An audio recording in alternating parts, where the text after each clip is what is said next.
ഇന്ന് 1 തിമോഥെയോസ് 4:1-5 വരെയുള്ള വാക്യങ്ങൾ വായിച്ചുകൊണ്ട് നമുക്ക് ഇന്നത്തെ ആ ചിന്തയിലേക്ക് കിടക്കാം. ഞാൻ വായിക്കാം. എന്നാൽ ഭാവി കാലത്ത് ചിലർ വ്യാജാത്മാക്കളെയും ഭൂതങ്ങളുടെ ഉപദേശങ്ങളെയും ആശ്രയിച്ച് ഭോഷ്ക് പറയുന്നവരുടെ കപടത്താൽ വിശ്വാസം ത്യജിക്കുമെന്ന് ആത്മാവ് തെളിവായി പറയുന്നു. അവർ സ്വന്തം മനസാക്ഷിയിൽ ചൂടുവെച്ചവരായി വിവാഹം വിലക്കുകയും സത്യത്തെ ഗ്രഹിച്ചിരിക്കുന്ന വിശ്വാസികൾ സ്തോത്രത്തോടെ അനുഭവിപ്പാൻ ദൈവം സൃഷ്ടിച്ച ഭോജ്യങ്ങളെ വർജിക്കണം എന്ന് കൽപ്പിക്കുകയും ചെയ്യും. എന്നാൽ ദൈവത്തിൻ്റെ സൃഷ്ടിയെല്ലാം നല്ലത് സ്തോത്രത്തോടെ അനുഭവിക്കുന്നുവെങ്കിൽ ഒന്നും വർജിക്കേണ്ടതല്ല. ദൈവവചനത്താലും പ്രാർത്ഥനയാലും വിശുദ്ധീകരിക്കപ്പെടുന്നുവല്ലോ.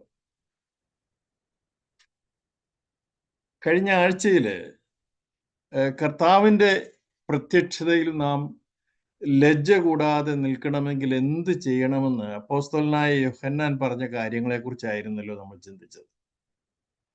കർത്താവ് പ്രത്യക്ഷനാകുമ്പോൾ നാം അവനോട് സദൃശ്യന്മാരാകുമെന്ന കാര്യം ആവേശത്തോടെയാണ് നമ്മളൊക്കെ ഏറ്റെടുത്തത്. എന്നാൽ അവനിൽ ഈ പ്രത്യാശയുള്ളവനെല്ലാം അവൻ നിർമ്മലനായിരിക്കുന്നത് പോലെ തന്നെ നിർമ്മലീകരിക്കുന്നു എന്ന കാര്യവും യോഹന്നാൻ നമ്മളെ ഓർപ്പിക്കുകയുണ്ടായി. നമ്മളിന്ന് വായിച്ച ഭാഗത്ത് അവസാനം പറഞ്ഞിരിക്കുന്നത് ദൈവവചനത്താലും പ്രാർത്ഥനയാലും വിശുദ്ധീകരിക്കപ്പെടുമല്ലോ. കൺക്ലൂഷനിലേക്ക് പോവുകയല്ല ഞാൻ. എന്തുകൊണ്ടാണ് യോഹന്നാൻ ഇങ്ങനെ ഒരു ഓർമ്മപ്പെടുത്തൽ നടത്തേണ്ടി വന്നത് എന്ന് ചുരുക്കമായി നമ്മൾ കഴിഞ്ഞ ക്ലാസ്സിൽ ചിന്തിക്കുകയുണ്ടായി. ഞാൻ പറഞ്ഞിരുന്നു, നോസ്റ്റിസം അല്ലെ ജ്ഞാനമതം എന്ന ഒരു അപകടകരമായ ദുരുപദേശം അക്കാലത്തെ സഭയ്ക്കുള്ളിൽ കയറി കൂടിയതിനെ കുറിച്ച് ഉദ്ദേശിച്ചുകൊണ്ടാണ് അവിടെ യോഹന്നാൻ അത് എടുത്തു പറഞ്ഞത്. ജ്ഞാനവാദം 2 തെറ്റായ സാഹചര്യങ്ങളെ അടിസ്ഥാനമാക്കിയുള്ളതായിരുന്നെന്ന് ഞാൻ പറഞ്ഞായിരുന്നു. ഒന്നാമത്, അത് മാറ്ററിനെ, ആത്മാവിനെയും സംബന്ധിച്ചുള്ള അല്ലെ സ്പിരിറ്റിനെയും സംബന്ധിച്ചുള്ള ദ്വൈതവാദത്തെ റെപ്രസെന്റ് ചെയ്യുന്ന ദ്രവ്യം അല്ലെ പദാർത്ഥം അഥവാ മാറ്റർ, അതിൽ അന്തർലീനമായിരിക്കുന്നത് തിന്മയാണെന്നും മാറ്റർ ഈസ് ഈവിൾ, എന്നാൽ ആത്മാവ് അല്ലെങ്കിൽ സ്പിരിറ്റ് അത് നല്ലതാണെന്നുമാണ് ജ്ഞാനവാദികൾ അവർ വാദിക്കുന്നത്. ഈ അനുമാനത്തിന്റെ ഫലമായി ഒരാൾ തൻ്റെ ശരീരത്തിൽ എന്ത് ചെയ്താലും ഒരു കുഴപ്പമില്ലെന്നാണ് അവരവസാനം കൺക്ലൂഷനിലെത്തിയത്. കാരണം യഥാർത്ഥ ജീവിതം ആത്മാവിൽ മാത്രമാണ് നിലനിൽക്കുന്നതെന്ന് അവർ വിശ്വസിച്ചത്. നിഷ്കളങ്കരായ ദൈവമക്കളെ, പ്രത്യേകിച്ച് ജാതീയ പശ്ചാത്തലത്തിൽ നിന്നൊക്കെ അന്ന് വന്നവരെ പാപത്തിൽ വീഴ്ത്താനുള്ള പിശാചിന്റെ കൊടിയ വഞ്ചനയായിരുന്നു ഈ ദുരുപദേശത്തിന്റെ പിന്നിലുണ്ടായിരുന്നതെന്ന് നമ്മൾ കണ്ടതാണ്. ഇന്ന് നമ്മൾ വായിച്ച ഭാഗത്ത് കാണുന്നത് ഈ നോസ്റ്റിക് ദുരുപദേശത്തിന്റെ എക്സ്ട്രീം ഓപ്പോസിറ്റ് ആയിട്ടുള്ള, അങ്ങേയറ്റം വിപരീത ദിശയിലുള്ള അസറ്റിസം അല്ലെങ്കിൽ സന്യാസമതം അല്ലെങ്കിൽ വർജനവാദം എന്ന മറ്റ് ഒരു അപകടകരമായ ദുരുപദേശത്തെ കുറിച്ചാണ്. ഞാൻ എന്തുകൊണ്ടാണ് ഇങ്ങനെ ഒരു ടോപ്പിക് എടുക്കുന്നത്? ഇത് വലിയ ഉണർവ് പ്രസംഗമൊന്നുമല്ല. എന്തുകൊണ്ടാണെന്ന് ചോദിച്ചാൽ, നമുക്കറിയാം, നമ്മൾ ഇന്നായിരിക്കുന്ന കാലഘട്ടത്തിൽ നമ്മുടെ ചുറ്റുപാടുകളിൽ ഏതെല്ലാം തരത്തിലുള്ള ദുരുപദേശങ്ങളാണ് വിശ്വാസത്തിന്റെ പേരിൽ ദൈവമക്കളാണെന്ന് പറഞ്ഞുകൊണ്ട് അവിടെയും ഇവിടെയും ഒക്കെ കൂണുപോലെ മുളച്ചു പൊങ്ങി ഉണ്ടാകുന്നത്. ഞാൻ അതിന്റെ ഡീറ്റെയിൽസിലേക്കൊന്നും പോകുന്നില്ല, നിങ്ങളെല്ലാം അതിനെക്കുറിച്ച് അറിവുള്ള. ഇവിടെ ഈ അസറ്റിക്കുകൾ അല്ലെങ്കിൽ സന്യാസമതക്കാർ, അവരുടെ പിന്നിലും പ്രവർത്തിക്കുന്നത് ഈ അന്ധകാര ലോകത്തിലെ വ്യാജാത്മാക്കൾ തന്നെയാണെന്ന് അപ്പോസ്തലൻ പറഞ്ഞുകൊണ്ടാണ് ഈ ഭാഗം തുടങ്ങുന്നത് തന്നെ. ഇതിലെ വഞ്ചന അദ്ദേഹം തുറന്നു കാണിക്കുക. ഇവിടെ നമ്മൾ ആദ്യം ശ്രദ്ധിക്കുന്ന കാര്യം, പൗലോസ് ഒരു ടൈം റെഫറൻസ് നൽകുന്നുണ്ട് ഇവിടെ. അത് വളരെ വ്യക്തമല്ലെങ്കിലും ഭാവി കാലത്ത് ചിലർ വിശ്വാസത്തിൽ നിന്ന് അകന്നു പോകുമെന്ന് ആത്മാവ് വ്യക്തമായി പറയുന്നുവെന്ന് അദ്ദേഹം പറയുന്നു.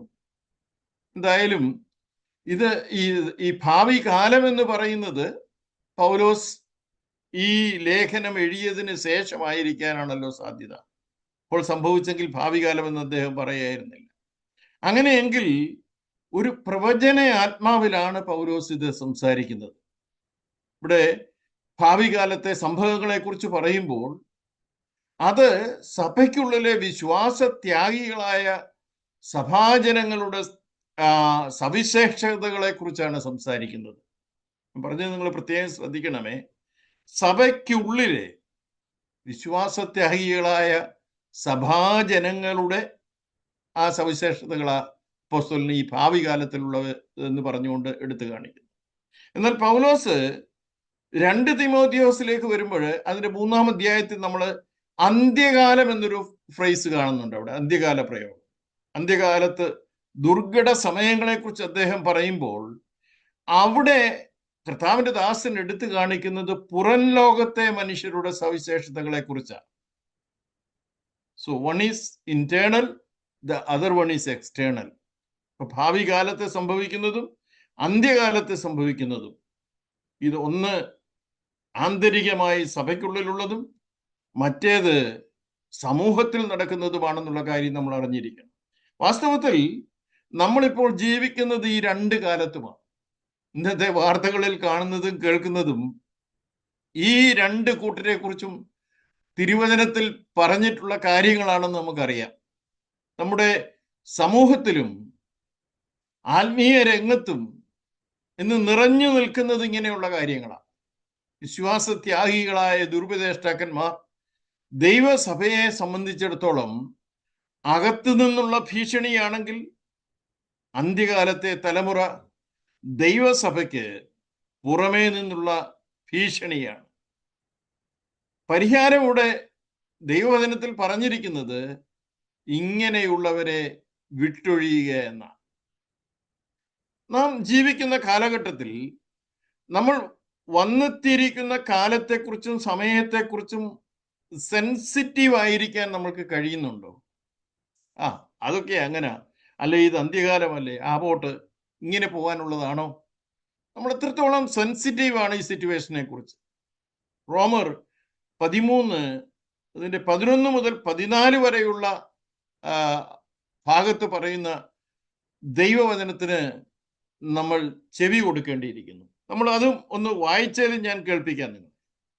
ഉറക്കത്തിൽ നിന്ന് ഉണരുവാൻ നാഴിക വന്നിരിക്കുന്നു എന്നിങ്ങനെ നിങ്ങൾ സമയത്തെ അറിയാൽ തന്നെ നാം വിശ്വസിച്ച സമയത്തേക്കാൾ രക്ഷ ഇപ്പോൾ നമുക്ക് അധികം അടുത്തിരിക്കുന്നു. രാത്രി കഴിവാറായി, പകലെടുത്തിരിക്കുന്നു. അതുകൊണ്ട് നാം ഇരുട്ടിന്റെ പ്രവൃത്തികളെ വിട്ടുകളഞ്ഞ് വെളിച്ചത്തിന്റെ ആയുധവർഗം ധരിച്ചു കൊള്ളുക. കർത്താവിന്റെ പ്രത്യക്ഷതയെക്കുറിച്ച് ഇവിടെ പറയുമ്പോൾ ആ പകൽ കഴിവാറായിരിക്കുന്നു, രാത്രി വരാൻ പോകുന്നു എന്നൊക്കെയുള്ള പ്രയോഗം നമ്മൾ പലയിടത്തും വായിക്കുന്നുണ്ട്. ഇതിന്റെ അർത്ഥം കർത്താവിന്റെ പ്രത്യക്ഷത ആസന്നമായിരിക്കുന്നുവെന്നാണ്. ഭാവി കാലത്തിന്റെയും അന്ത്യകാലത്തിന്റെയും ഇരുട്ടിലൂടെയാണ് നമ്മൾ സഞ്ചരിക്കുന്നത് എന്നാണ്. എന്നാൽ അത് നീങ്ങിപ്പോകാറായി. ഈ രാത്രികാലം കഴിവാറായിരിക്കുന്നു, പകൽ നമ്മളോട് അടുത്തിരിക്കുന്നു. The day is near. ഇവിടെ ദ ഡേ, ആ ദിവസം എന്ന് പറയുന്നത് ബൈബിളിൽ ഉടനീളം പറയുന്നത് കർത്താവിന്റെ ആ നാളിനെ കുറിച്ചാ, കർത്താവിന്റെ ദിവസത്തെ കുറിച്ചാ. അതൊരു കൂട്ടർക്ക് ന്യായവിധിക്കാണെങ്കിൽ ദൈവമക്കളെ സംബന്ധിച്ചിടത്തോളം അത് പ്രത്യാശയുടെ നാളുകളാണ്, സമയങ്ങളാണ്. ആ സമയം അടുത്തിരിക്കുന്നെന്ന് പറയുക. ഞാൻ നിങ്ങളോട് ചോദിച്ച ഒരു ചോദ്യം ഉണ്ടല്ലോ, എത്രത്തോളം നമ്മൾ ഈ സമയത്തെക്കുറിച്ചൊക്കെ സെൻസിറ്റീവാണ്? പകലിന്റെ വെളിച്ചം നമ്മുടെ കർത്താവിനെ കാണിക്കുന്നതാണെന്ന് ഞാൻ പറഞ്ഞു. അവൻ വെളിച്ചമാണ്. അങ്ങനെയാണല്ലോ അവനെ യോഹന്നാൻ ഇൻട്രൊഡ്യൂസ് ചെയ്തിരിക്കുന്നത്. ആകയാൽ നമ്മൾ ഇപ്പോൾ ഇരുട്ടിലൂടെയാണ് സഞ്ചരിക്കുന്നതെങ്കിലും പകലിന്റെ ആയുധവർഗം ധരിച്ചുകൊണ്ട് നമുക്ക് ഈ ഇരുളിൽ വസിക്കാൻ കഴിയണം. ഇവിടെ പൗലോസ് മുന്നറിയിപ്പ് നൽകുന്നത് സഭയ്ക്കകത്തുള്ള ചിലരുടെ കാര്യമാണ്. ഞാൻ 1 തിമോഥെയോസിലേക്ക് മടങ്ങി വന്നാ പറയുന്നത്. ആരാണ് ഈ ചിലർ? ഇവർ സത്യത്തെ ഗ്രഹിച്ചിരിക്കുന്ന വിശ്വാസികളായിരുന്നു. അപ്പോൾ ഇവർ ലോകക്കാരല്ല. ഞാൻ മുൻപ് പറഞ്ഞതുപോലെ സഭയ്ക്കുള്ളിലുള്ളവർ തന്നെയാണ് എന്ന ആ വാക്യത്തിൽ തന്നെ നമുക്ക് കാണുവാൻ സാധിക്കും. അതുപോലെ അപ്പോസ്തലനോട് ഈ കാര്യം ആരാണ് പറഞ്ഞത്? അതും അവിടെ പറഞ്ഞിട്ടുണ്ട്. 4:1 പരിശുദ്ധാത്മാവ് തെളിവായി പറഞ്ഞുവെന്നാണ് നാം വായിക്കുന്നത്. ഇത് പൗലോസിനുണ്ടായ ഒരു തോന്നലല്ല, വളരെ സ്പഷ്ടമായി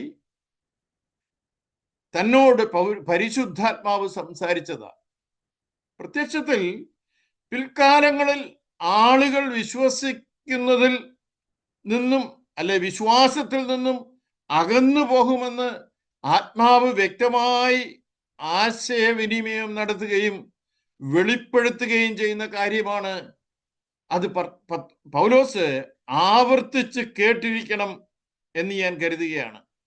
വിശ്വാസികൾ സഭ വിട്ടു പോകുമെന്നല്ല ഇവിടെ പറഞ്ഞിരിക്കുന്നത്. അവർ വിശ്വാസം വിട്ടു പോകുമെന്നാണ് ആത്മാവ് പറയുന്നത്. ഞാനിത് പറയുമ്പോൾ ഇച്ചിരി കടന്ന കൈയാണെങ്കിലും പറയട്ടെ, അവർ സഭ വിട്ടങ്ങ് പോയതായിരുന്നെങ്കിൽ ഇന്നത്തെ പോലെ സഭകൾക്കുള്ളിൽ ഇത്രയും വലിയ ദൂഷിപ്പൊന്നും ഉണ്ടാകുകയില്ലായിരുന്നു. എന്നാൽ ഇവരാരും സഭ വിടുന്നില്ല. എന്നാൽ സഭയ്ക്കുള്ളിൽ തന്നെ നിന്നുകൊണ്ട് വിശ്വാസത്യാഗത്തോടെ അല്ലെങ്കിൽ ദുരുപദേശം പ്രചരിപ്പിച്ചുകൊണ്ട് മറ്റുള്ളവരെ കൂടെ ദുഷിപ്പിക്കുകയാണ്, മറ്റുള്ളവരെ കൂടെ വീഴ്ത്തുകയാണ്. ഈ സന്ദർഭത്തില് ഇവിടെ ഉള്ളതല്ലെങ്കിലും എങ്ങനെയാണ് പരിശുദ്ധാത്മാവ് നമ്മളോട് സംസാരിക്കുക എന്നുകൂടെ ചിന്തിച്ചു പോകുന്നത് നല്ലതാണെന്ന് എനിക്ക് തോന്നുന്നു. ദൈവവചന ധ്യാനത്തിലൂടെയോ കേൾവിയിലൂടെയോ അതുണ്ടാകാൻ എന്ന് നമുക്ക് മനസ്സിലാക്കാൻ സാധിക്കും. ഇനിയും ദൈവത്തിന്റെ പ്രവാചകന്മാരുടെ അതുണ്ടാകാം. അതുമല്ല, നമ്മുടെ ആത്മാവാകുന്ന ദൈവവുമായുള്ള സംസർഗത്തിൽ വരുമ്പോഴും അതുണ്ടാകാം. എന്നാൽ ഒരു കാര്യം അറിഞ്ഞിരിക്കണം, നമ്മൾക്കുണ്ടാകുന്ന ഏതെങ്കിലും തോന്നലുകളെ ദൈവം സംസാരിച്ചതായി ആരും തെറ്റിദ്ധരിക്കരുത്. ഏതൊക്കെയും പേക്കിനാവ് കണ്ടേച്ച് ദർശനമാണെന്ന് തെറ്റിദ്ധരിക്കരുത്. വഞ്ചകനായ പിശാചി നമ്മളെ തെറ്റിച്ചു കളയാൻ ഇത്തരം തന്ത്രങ്ങളെല്ലാം ഉപയോഗിക്കുമെന്നുള്ളത് കൊണ്ട് ദൈവവചനത്തിന് പൊരുത്തമല്ലാത്ത ഒന്നും നമ്മൾ സ്വീകരിച്ചേക്കരുത്. ഇവിടെ ആത്മാവ് സ്പഷ്ടമായി പൗലോസിനോട് സംസാരിച്ചുവെന്ന് എടുത്തു പറയാൻ കാരണം അപ്പോസ്തലന് കാര്യം വെരിഫൈ ചെയ്ത് ഉറപ്പ് വരുത്തിയിട്ടാണ് നമ്മളോട് പറയുന്നത് എന്നതുകൊണ്ടാ. തീർച്ചയായും ഇക്കാര്യം ആവർത്തിച്ച് പരിശുദ്ധാത്മാവ് പൗലോസിനോട് സംസാരിച്ചും കാണും.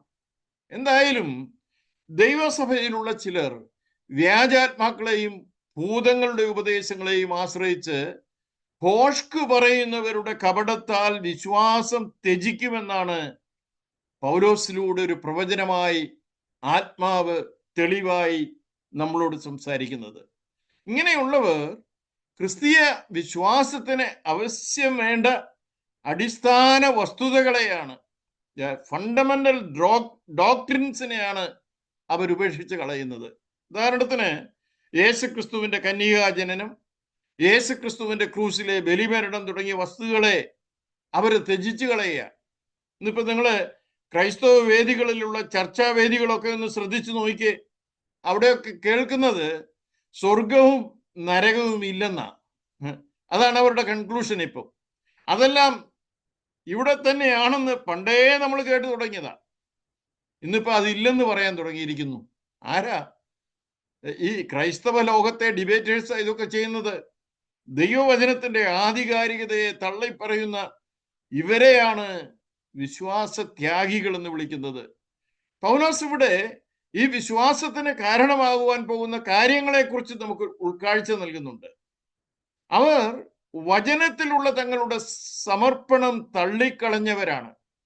ഇവരെ കുറിച്ച് വ്യാജാത്മാക്കൾ, പൗലോസ് ആത്മാവ് തെളിവായി പറയുന്നു പറയുമ്പോൾ ഇവിടെ ഈവിൾ സ്പിരിറ്റ് ആയിട്ടാണ് ഇവിടെ പ്രവർത്തിക്കുന്നത്. ഇവരിൽ വ്യാജാത്മാക്കളെയും ഭൂതങ്ങളുടെ ഉപദേശങ്ങളെയും, നമ്മുടെ പച്ച മലയാളത്തിൽ പറഞ്ഞ കുട്ടിച്ചെകുത്താന്മാരെയും എന്ന് പറയുന്ന ശരി, ഭൂതങ്ങളുടെ ഉപദേശം, ഡീമൻസ് ആശ്രയിച്ച് ഭോഷ്ക് പറയുന്നവരുടെ കപടത്താൽ വിശ്വാസം ത്യജിക്കും. ഇവര് ഈ വ്യാജാത്മാക്കളുടെയും ഭൂതങ്ങളുടെയും ഉപദേശങ്ങളുടെ ഉറവിടം വഞ്ചകനായ സാത്താനിൽ നിന്നാണെന്നുള്ളത് ഇവരുടെ മേൽവിലാസം കൊണ്ട് തന്നെ നമുക്കറിയാമല്ലോ.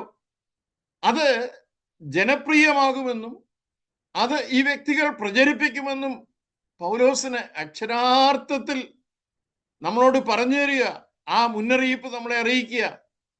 ഏതെല്ലാം തരത്തിലുള്ള ആളുകളായിരിക്കും ഈ കാര്യങ്ങൾ പഠിപ്പിക്കുകയും അല്ലെങ്കിൽ പ്രസംഗിക്കുകയും ചെയ്യാൻ പോകുന്നതെന്ന് 2-ാം വാക്യത്തിൽ കൊടുത്തിട്ടുണ്ട്. അവരുടെ വിശേഷണം കേട്ടോണം. അവർ നുണയന്മാരും ആത്മാർത്ഥതയില്ലാത്തവരുമായിരിക്കും എന്ന് പറയുക. വാസ്തവത്തിൽ അതൊരു കഠിനമായ വാക്കാണ് അവരെ കുറിച്ച് പറഞ്ഞത്.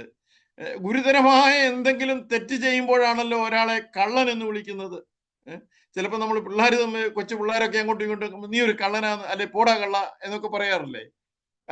വളരെ തെറ്റായ കാര്യങ്ങളൊക്കെ ചെയ്യുമ്പോഴാണ് പറയുന്നത്. ഇവനെ കുറിച്ച് പറയുക, ഇവരെ കുറിച്ച് അവർ നുണയന്മാരാണ്, ഭോഷ്ക് പറയുന്നവരാണ്.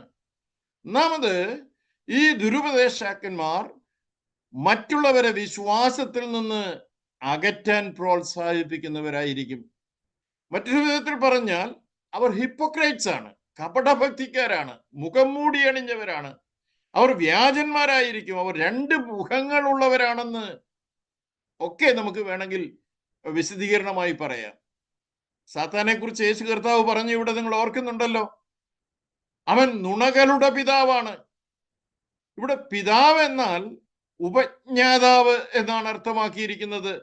അബ്രഹാം യഹൂദന്മാരുടെ പിതാവാണെന്നതിന്റെ അർത്ഥം അവൻ യഹൂദ മതത്തിന്റെ ഉപജ്ഞാതാവാണെന്ന, ഒറിജിനേറ്റർ. അതുപോലെ സാത്താൻ നുണകളുടെ ഉപജ്ഞാതാവാണ്.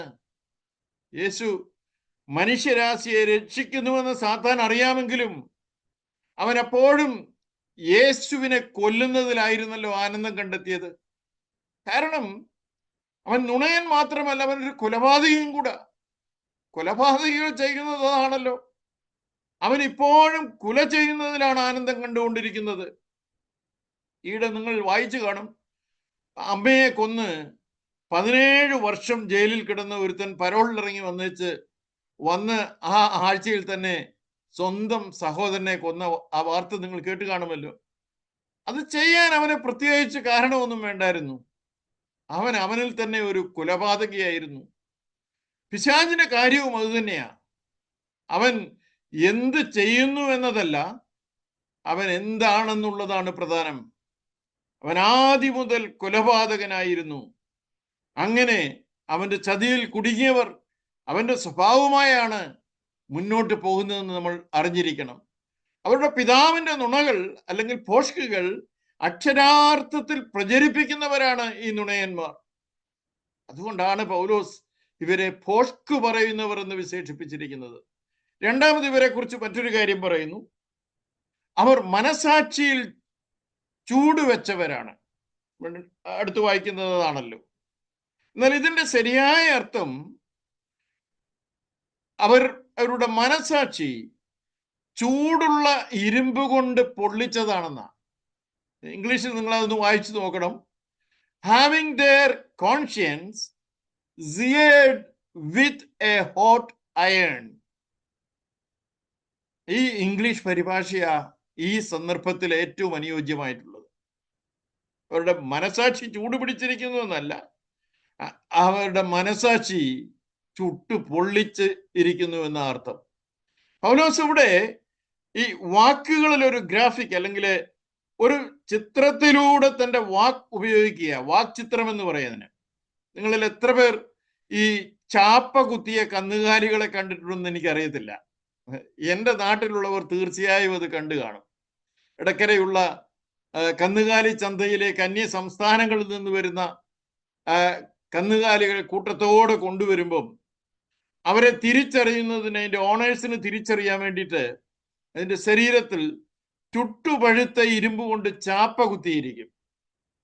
നിങ്ങൾ അവിടെ ഒന്ന് തൊട്ടു നോക്കിയാൽ അത് തഴമ്പിച്ചിരിക്കുന്നത് കാണാം. ആ മൃഗത്തിന് അവിടെ തൊട്ടാൽ ഒരു സെൻസേഷനും ഇല്ല, ഒരു സെൻസും ഇല്ല, അനുഭവപ്പെടുകയില്ല. കാരണം അത് തഴമ്പിച്ചിരിക്കുക അവിടെ. ഭാവി കാലത്ത് വ്യാജാത്മാക്കളെയും ഭൂതങ്ങളുടെ ഉപദേശങ്ങളെയും പ്രചരിപ്പിക്കുന്ന ഈ വ്യക്തികളെ കുറിച്ച് പൗലോസ് ഇവിടെ നൽകുന്നതായ ആ വാക്ചിത്രം ഉണ്ടല്ലോ, ഇതാ. എന്നാൽ അത് അവരുടെ ത്വക്കിലല്ല, തൊലിയിലല്ല കുത്തിയിരിക്കുന്നത്, മനസാക്ഷിയിലാണ്. മനസാക്ഷിയിലാണ് പിശാചി ചാപ്പ കുത്തിയിരിക്കുന്നത്. അവരുടെ മനസാക്ഷിയാണ് തഴമ്പിച്ചിരിക്കുന്നത്. അതിനർത്ഥം അവർക്കിനി ഒരു തെറ്റിനെ സെൻസ് ചെയ്യാൻ കഴിയില്ലെന്നുള്ളതാണ്. അവർക്ക് തെറ്റുപറ്റിയെന്ന ബോധമില്ലെന്നുള്ളതാണ്. എഫേസ്യർ 4:19 ആ വാക്യത്തില് പൗലോസ് ഇവരെ കുറിച്ച് പറയുന്നത്, ദൈവത്തിന്റെ ജീവനിൽ നിന്ന് അകന്ന് മനം തഴമ്പിച്ചു പോയവരാകയാൽ അത്യാഗ്രഹത്തോടെ സകല അശുദ്ധിയും പ്രവർത്തിപ്പാൻ ദുഷ്കാമത്തിന് തങ്ങളെ തന്നെ ഏൽപ്പിച്ചിരിക്കുന്നുവെന്നാണ്. നിങ്ങൾ ഓർക്കുന്നുണ്ടല്ലോ, കഴിഞ്ഞ ആഴ്ച നോസ്റ്റിക്കുകൾക്ക് സംഭവിച്ചത് എന്താണെന്ന്. മനസാക്ഷി തഴമ്പിച്ചു പോയ ഇവർക്കും അത് തന്നെ സംഭവിക്കുകയാണ്. അശുദ്ധി പ്രവർത്തിപ്പാൻ ദുഷ്കാമത്തിന് തങ്ങളെ തന്നെ ഏൽപ്പിച്ചവരാണ് ഇവര്. ഈ മനസാക്ഷി എന്നത് ദൈവം എല്ലാ മനുഷ്യവർഗത്തിനും സ്ഥാപിച്ച ഒന്നാണ്. മനുഷ്യരായ നമ്മളോട് തെറ്റിനെ കുറിച്ച് സംസാരിക്കാൻ ദൈവം ഈ മനസാക്ഷിയാണ് ഉപയോഗിക്കുന്നത്. എന്തെങ്കിലും തെറ്റ് സംഭവിക്കുമ്പോൾ നമ്മുടെ ഹൃദയത്തിൽ, അല്ലെ മനസാക്ഷിയിൽ സഹജമായ ഒരു ധാരണ, ഒരു വാണിംഗ് പൊങ്ങി വരും. നമ്മൾ എന്തെങ്കിലും അരുതാത്തത് ചെയ്യുമ്പോൾ അത് തെറ്റാണെന്ന് നമ്മളോട് പറഞ്ഞു തരുന്നത് നമ്മുടെ മനസാക്ഷിയാണ്. എന്നാൽ വിശ്വാസത്യാഗം സംഭവിച്ച ഈ വ്യക്തികളെ സംബന്ധിച്ചിടത്തോളം അവരുടെ മനസാക്ഷിയും ക്ഷയിച്ചിരിക്കുക. അതിനാൽ അവർക്കൊരു കുറ്റബോധവും അനുഭവപ്പെടുന്നില്ല. കുഷ്ഠരോഗം ബാധിച്ചവർക്ക് വേദന അനുഭവപ്പെടാത്തതുപോലെയാണത്. അതൊരു ഗൗരവമുള്ള വിഷയമാണ്. അങ്ങനെയുള്ള ഒരാളെ കുറിച്ച് നിങ്ങൾക്ക് എന്ത് തോന്നുന്നു? ശരിയും തെറ്റും തിരിച്ചറിയാൻ കഴിയാത്ത ഒരാൾ എങ്ങനെയാണ്, എവിടെയാണ് എത്തിച്ചേരുന്നതെന്ന് നിങ്ങൾ ചിന്തിച്ചിട്ടുണ്ടോ? അക്ഷരാർത്ഥത്തിൽ കർത്താവിന്റെ കൃപയിൽ നിന്ന് അവർ വിച്ഛേദിക്കപ്പെട്ടവരാ. തീർച്ചയായും അത് ഒറ്റ രാത്രി കൊണ്ടൊന്നും സംഭവിച്ചതല്ല. ഒരു വ്യക്തി കർത്താവിന്റെ ശബ്ദം ആവർത്തിച്ച് നിരസിക്കുന്ന ഒരു നീണ്ട കാലഘട്ടത്തിലാണ് ഇത് സംഭവിക്കുന്നത്. പാപമെന്ന് നമ്മൾക്കറിയാവുന്ന ആ ബോധ്യത്തെക്കുറിച്ച് നമ്മോട് സംസാരിക്കാറുള്ള ദൈവത്തിന്റെ നേരിയ ശബ്ദത്തോടുള്ള നമ്മുടെ പ്രതികരണം എങ്ങനെയുണ്ട് സഹോദരങ്ങളെ? ആ ശബ്ദത്തെ കേട്ടില്ലെന്ന് നിങ്ങൾ നടിക്കാറുണ്ടോ? നമ്മൾ ഒരു തരത്തിൽ അതിനെ വിഴുങ്ങിക്കളയുകയാണോ? അത് മറച്ചു വെച്ചുകൊണ്ടാണോ നമ്മൾ വിശ്വാസ ജീവിതം നയിക്കുന്നത്? എങ്കിൽ നമ്മളുടെയും മനം തഴമ്പിച്ചിരിക്കുന്നു എന്ന് ഞാൻ പറയട്ടെ. ഞാൻ ഭയപ്പെടുത്തുകയല്ല കേട്ടോ. ദൈവാത്മാവിന്റെ ഈ ശബ്ദം കേൾക്കാനാകുന്നുവെങ്കിൽ നമ്മൾക്ക് മടങ്ങി വരാൻ ഇപ്പോഴും അവസരമുണ്ടെന്ന് അതൊരു പ്രതീക്ഷ നൽകുന്ന കാര്യമായി ഞാൻ നിങ്ങളോട് പറയുക. എന്നാൽ മനം തഴമ്പിച്ചവർ തങ്ങൾ ചെയ്യുന്നതോ തങ്ങളുടെ ജീവിതത്തിൽ നടക്കുന്നതോ അത്ര മോശമല്ലെന്ന് തങ്ങൾ സ്വയം അങ്ങ് ബോധ്യപ്പെടുത്തുക. അതൊന്നും വലിയ കുഴപ്പമില്ലെന്നേ. മറ്റുള്ളവർ ഇതിലും എത്രയോ മോശമായ കാര്യമാണ് ചെയ്യുന്നത്. ഇങ്ങനെയൊക്കെ അവരങ്ങ് പറഞ്ഞ് മനസ്സിനെ താലോലിക്കുക. മറ്റുള്ളവരെ അപേക്ഷിച്ച് ഞങ്ങളൊക്കെ ചെയ്യുന്നത് എന്തിരിക്കുന്നു? ഇങ്ങനെയുള്ള ചോദ്യമൊക്കെ നിങ്ങൾ കേട്ടിട്ടില്ലേ? ഇങ്ങനെയാണ് അവർ സ്വയം ന്യായീകരിക്കുന്നത്. കാലക്രമേണ അവർ അത് ആവർത്തിച്ച് ചെയ്തുകൊണ്ടേയിരിക്കുന്നു. ഒടുവിൽ കർത്താവിന്റെ ശബ്ദം കുറച്ചുകൂടി വ്യതിരിക്തമാകുകയും കേൾക്കാൻ പ്രയാസകരമാവുകയും ചെയ്യുന്നു. ദൈവമക്കൾ ആരും ആ അവസ്ഥയിൽ ആകാതിരിക്കണം. അതിനായി നമുക്ക് പ്രാർത്ഥിക്കാം. ഈ ഭോഷ്ക് പറയുന്ന കപടക്കാരുടെ ഉപദേശത്തിന്റെ ചില സവിശേഷതകളെ കുറിച്ചാണ് 3-ാം വാക്യത്തിൽ പൗലോസ് വിവരിക്കുന്നത്. നോക്കണം, ഇതൊരു സമഗ്രമായ ലിസ്റ്റ് ഒന്നുമല്ല പൗലോസ് ഇവിടെ തന്നിരിക്കുന്നത്. 2 കാര്യങ്ങളെ അദ്ദേഹം ഇവിടെ പരാമർശിക്കുന്നുള്ളൂ. ഒത്തിരി കാര്യങ്ങളുണ്ട്. ഒന്നാമതായി അവർ വിവാഹത്തെ വിലക്കുന്നു. രണ്ടാമതായി, സത്യത്തെ ഗ്രഹിച്ചിരിക്കുന്ന വിശ്വാസികൾ സ്തോത്രത്തോടെ അനുഭവിപ്പാൻ ദൈവം സൃഷ്ടിച്ച ഭോജ്യങ്ങളെ വർജിക്കണമെന്ന് അവർ കൽപ്പിക്കുന്നു. ലീഗലിസം അല്ലെ നിയമവാദം എന്ന് നമുക്കറിയാവുന്ന അതിൻ്റെ സവിശേഷതകളെ കുറിച്ചാണ് ഇവിടെ പൗലോസ് പറയുന്നത്. നോക്കണേ, ഇവിടെ ഒരാൾ കർക്കശക്കാരനായതുകൊണ്ട് അവർ നിയമവാദികളാകണമെന്ന് അർത്ഥമില്ല കേട്ടോ. നിയമങ്ങൾ പാലിച്ച് കാര്യങ്ങൾ ചെയ്യുന്നതിലൂടെയും അല്ലെങ്കിൽ കാര്യങ്ങൾ ചെയ്യാതിരിക്കുന്നതിലൂടെയും ഒരാൾ ദൈവം മുമ്പാകെ നീതിനിഷ്ഠമായ അംഗീകാരം നേടുന്നുവെന്ന വിശ്വാസമാണ് നിയമവാദത്തിന്റെ അപകടം. നിയമപരമായ സമീപനത്തിലൂടെ നമുക്ക് ദൈവത്തെ പ്രസാദിപ്പിക്കാനുള്ള പഠിപ്പിക്കൽ വരുമ്പോഴാണ് അത് ദുരുപദേശമാകുന്നത്. ഈ വിഷയം കുറെ കൂടി വിശദമായി നമ്മൾ മനസ്സിലാക്കേണ്ടതുണ്ട്. അതുകൊണ്ട് ദൈവം അനുവദിച്ചാൽ അടുത്ത ആഴ്ചയിൽ നമ്മൾക്ക് തുടർന്ന് ആ ഭാഗം ചിന്തിക്കാമെന്ന് ഞാൻ കരുതുന്നു. എന്നാൽ ഇവരുടെ ഉപദേശം സുവിശേഷത്തിന്റെ വിപരീതമാണെന്ന് നമ്മൾ അറിയാതെ പോകരുത്. റോമാലേഖനം 3-ാം അധ്യായത്തിൽ പൗലോസ് 23-24 വാക്യങ്ങളിൽ പറയുന്നത് ഒരു വ്യത്യാസവുമില്ല, എല്ലാവരും പാപം ചെയ്ത് ദൈവ തേജസ്സില്ലാത്തവരായി തീർന്നെന്ന അവന്റെ കൃപയാൽ ക്രിസ്തുയേശുവിലെ വീണ്ടെടുപ്പ് മൂലം സൗജന്യമായ എത്ര നീതീകരിക്കപ്പെടുന്നതെന്ന് സുവിശേഷം പറയുന്നു. നമ്മുടെ നല്ല പ്രവൃത്തികളാൽ എല്ലാവരും രക്ഷിക്കപ്പെടുമെന്ന് അവിടെ പറഞ്ഞിട്ടില്ല. ഒരു ദാനമെന്ന നിലയിൽ അവന്റെ കൃപയാൽ നാം നീതീകരിക്കപ്പെടുന്നുവെന്നാണ് പറയുന്നത്. അത് ക്രിസ്തുവിലുള്ള വീണ്ടെടുപ്പിലൂടെയാണ്, അല്ലാതെ നല്ല പ്രവൃത്തികളിലൂടെയോ ത്യാഗപരമായ സേവനങ്ങളിലൂടെയോ ജഡത്തെ നിഷേധിക്കുന്നതിലൂടെയോ അല്ല. അത് കൃപയാണ്, അർഹത ഇല്ലാത്ത ദൈവപ്രീതിയാണത്. അത് നേടാൻ കഴിയാത്തതാണ്. നമ്മളത് നേടിയെടുത്തതല്ല, നമ്മൾക്കത് ലഭിച്ചതാണ്. യേശുവിന് നന്ദി. നമ്മൾ എല്ലായ്പ്പോഴും പറയേണ്ടത് ഞാനത് അർഹിക്കുന്നില്ല. അതിനാൽ ഞാൻ പറഞ്ഞത് നമ്മൾ എല്ലായ്പ്പോഴും ദൈവത്തോട് പറയേണ്ട കാര്യം, രക്ഷ എന്ന ദാനം അതിന് ഞാൻ അർഹതയുള്ളവനല്ല, പക്ഷേ ഞാനത് സ്വീകരിക്കുന്നുവെന്ന. പലപ്പോഴും എല്ലാവരും പറയാൻ ആഗ്രഹിക്കുന്നത്, അയ്യോ ഞാനത് അർഹിക്കുന്നില്ല എന്നവർ പറയുന്നു, പക്ഷെ ഞാനത് എടുക്കുന്നുമില്ല. അവരുടെ വാക്ക് അതേപടിയൊന്നും ആയിരിക്കില്ല പറഞ്ഞേക്കുന്നത്. എന്നാൽ അവരങ്ങനെയാണ് ജീവിക്കുന്നത്. ഞാനതിന് അർഹനല്ലെന്ന് നമ്മൾ പറയണം.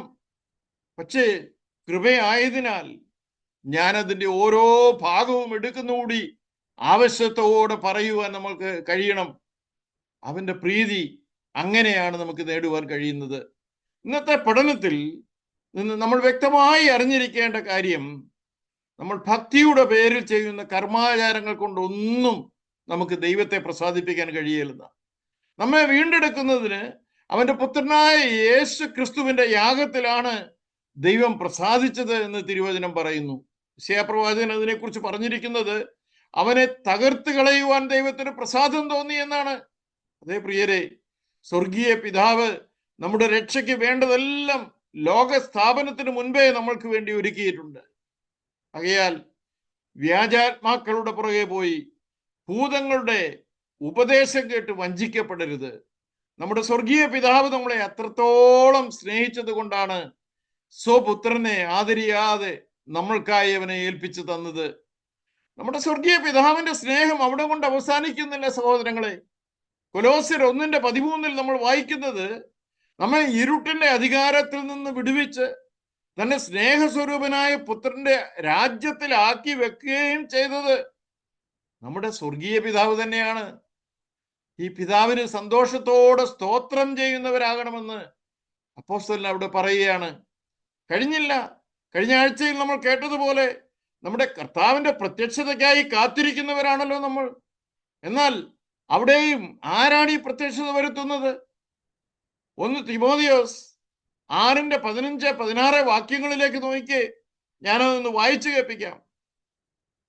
ധന്യനായ ഏകാധിപതിയും രാജാതിരാജാവും കർത്താതികർത്താവും താൻ മാത്രം അമർത്യതയുള്ളവനും അടുത്തുകൂടാത്ത വെളിച്ചത്തിൽ വസിക്കുന്നവനും മനുഷ്യർ ആരും കാണാത്തവനും കാണാൻ കഴിയാത്തവനുമായവൻ തക്ക സമയത്ത് ആ പ്രത്യക്ഷത വരുത്തും. അവന് ബഹുമാനവും നിത്യബലവും ഉണ്ടാകട്ടെ. ആമേൻ. Praise the lord. നമ്മുടെ സ്വർഗീയ പിതാവിന്റെ ഡിസ്ക്രിപ്ഷൻ ആണ് അവിടെ നിങ്ങൾ കേട്ടത്. ഞാനതൊന്നും റിപ്പീറ്റ് ചെയ്യുന്നില്ല. ആ ഭാഗം വായിക്കണമേ. അവൻ ധന്യനായ ഏകാധിപതിയാണ്. അവൻ മനുഷ്യർക്കാർക്കും കാണുവാൻ കഴിയാത്ത, അടുത്തുകൂടാത്ത വെളിച്ചത്തിൽ വസിക്കുന്നവനാണ്. എന്നാൽ അവൻ തക്ക സമയത്ത് ആ പ്രത്യക്ഷത വരുത്തും. ഇപ്പോഴിവിടെ പറഞ്ഞു വന്നത് എന്തുവാ? നമ്മൾക്കായി പുത്രനെ നൽകി രക്ഷാ പദ്ധതി നടപ്പാക്കിയതും, കൃപയാൽ നമ്മളെ അവന്റെ രാജ്യത്തിലാക്കിയതും, ഇനിയും അവന്റെ പുത്രന്റെ പ്രത്യക്ഷതയിലൂടെ അവന്റെ അടുത്തേക്ക് മടക്കിക്കൊണ്ടുപോകുന്നതും നമ്മുടെ സ്വർഗീയ പിതാവാണ്. നമ്മളിൽ നിന്ന് സ്നേഹനിധിയായ കർത്താവ് ഒരേ ഒരു കാര്യമേ പ്രതീക്ഷിക്കുന്നുള്ളൂ. അത് നമ്മുടെ ഹ്യൂമൻ റെസ്പോൺസാ. അത് പ്രകടിപ്പിക്കുമ്പോൾ നമ്മൾ അവിടെ നിന്ന് നൽകിയ ഈ മഹത്തായ ഓഫറിനെ അക്സെപ്റ്റ് ചെയ്യുകയാണ്. അതിനെയാണ് വിശ്വസിക്കുക എന്ന് പറയുന്നത്. വചനം ഉറപ്പ് നൽകുന്നത് അങ്ങനെ ചെയ്യുന്നവർ വിശ്വാസത്താൽ നീതീകരിക്കപ്പെട്ടിട്ട് നമ്മുടെ കർത്താവായ യേശുക്രിസ്തു മൂലം ദൈവത്തോട് സമാധാനമുണ്ടാകുമെന്നാണ്. എന്നെ കേൾക്കുന്ന ആർക്കെങ്കിലും ഇതുവരെ അങ്ങനെ ചെയ്യാൻ കഴിഞ്ഞിട്ടില്ലെങ്കിൽ ദൈവത്തോട് നിരപ്പാകുവാൻ ഈ സന്ദേശം നിങ്ങളെ സഹായിക്കട്ടെ എന്ന് ഞാൻ പ്രാർത്ഥിക്കുക. അവനിൽ വിശ്വസിക്കുന്നവരോട് എനിക്ക് പറയാനുള്ളത്, നമ്മുടെ ദൈവത്തിന്റെ ഈ മഹാ അത്ഭുത പ്രവൃത്തിയെ ഓർത്തുകൊണ്ട് അവന് ബഹുമാനവും മഹത്വവും ആരാധനയും അർപ്പിച്ച് പ്രത്യാശയോടെ നല്ല നാളിനെ മുൻപിൽ കണ്ടുകൊണ്ട് നമ്മുടെ വിശ്വാസ ജീവിതം നയിക്കാൻ കർത്താവിന്റെ സന്നിധിയിൽ പിന്നെയും നമ്മെ സമർപ്പിക്കാം. ദൈവമായ കർത്താവ് ഈ വചനങ്ങളാൽ നമ്മെ സഹായിക്കട്ടെ. ആമേൻ.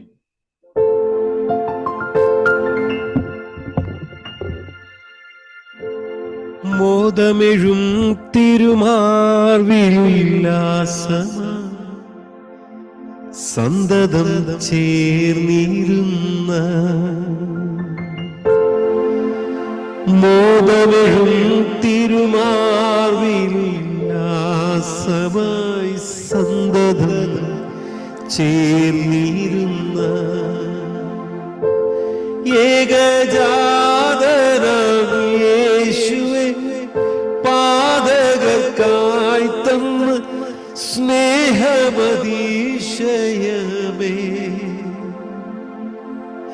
ഏകജാതനാം യേശുവേ, പാതകർക്കായി തന്ന സ്നേഹമതിശയമേ.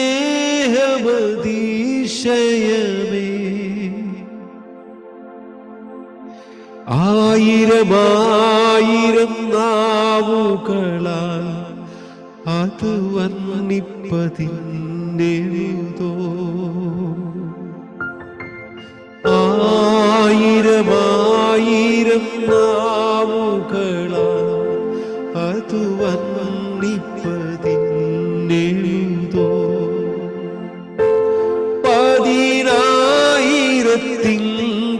പതിനായിരത്തിങ്കലൊരംശം ചൊല്ലിടുവാൻ പാരില സാധ്യമഹോ,